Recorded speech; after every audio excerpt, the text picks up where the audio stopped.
Pinanganak ako sa Cotabato City, kaso napadpad ako ngayon sa Pampanga, dito sa Manila.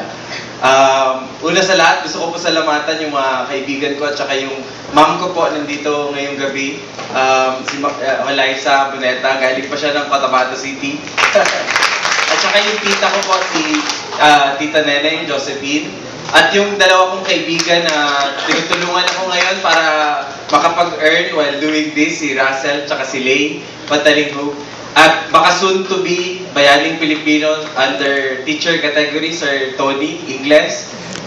Isa siyang guro sa De La Salle University.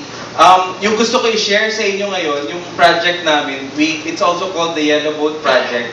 And the official name is the Philippine Funds for Little Kids. Nagsimula siya with a single Facebook status wherein nung nasa Zamboanga ako 2 years ago, mga 15 months ago, narinig ko, nabalitaan ko na may mga batang naglalangoy para lang makapagpunta sa eskwelahan.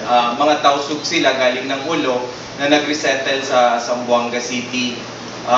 Ako medyo adapted na rin, galing ako doon nung weekend. Ang ibig sabihin daw ng tausug kasi taong sulog. Kasi nasa laot sila lagi. So nung mga November 2010 po, nagsimula yung project. When I first heard about the story, I just shared it on my Facebook status and I asked my friends, ano yung pwede nating gawin to help these kids? And may isa akong kaibigan na nag-donate agad ng 5,000 pesos at na-decide na namin na we'll give them a boat. And over the last 15 months, we've given out around 100 boats already in the 3 communities that we are helping. So yung sa Lakewood, Zamboanga del Sur, sa Layag-Layag, sa Zamboanga City, at saka sa Isla Mababoy. Yung kagandahan po, kaya we decided to really give them boats. Kasi after the parents take their children to school, the parents can also use it in their seaweed farming, pati sa fishing. And then there's even one mother na magaling siya magluto ng kakanin sa Isla Mababoy, sa Masbate. So, kada umaga nagluluto siya ng mga kakanin at iniikot niya yung 13 kilometer na island araw-araw para makapagbenta. So, may mga ganong story. And then dun si Pinoy po, sa Isla Mababoy, yung kwento niya naman, second honor siya. Ito po sila yung na-feature na sa CNN, sa report ni JP Soriano.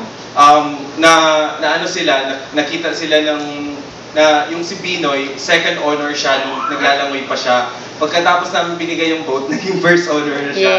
So, nakakataba po ng puso, di ba, and when I always go back there, nakakataba ng puso dahil nakikita ko na hindi sila yung usual na pag may pinupuntahan ka na naghihingi. Talagang very hardworking sila, even on a Sunday nagsi-seaweed farming. And kaya ako nabanggit kanina si Sir Tony Ingles, kasi yung teacher siya sa De La Salle College of St. Benil, yung lahat ng classes niya yata na hikayat niya na mag-donate ng isang boat. So meron kaming I think 5 to 6 boats na galing sa classes niya sa St. Benil.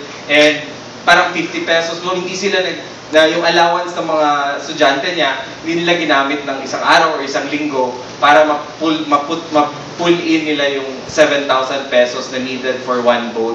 And they made it in behalf of their class. So, yung isang gusto kong ibanggit din ngayon, aside from doon, is si Jerry Games, sa pamilya ng Games, is also a good friend. And noong 2010, together with Alex Lacson tsaka si President Noynoy Aquino, we launched actually yung Kabayanihan Foundation.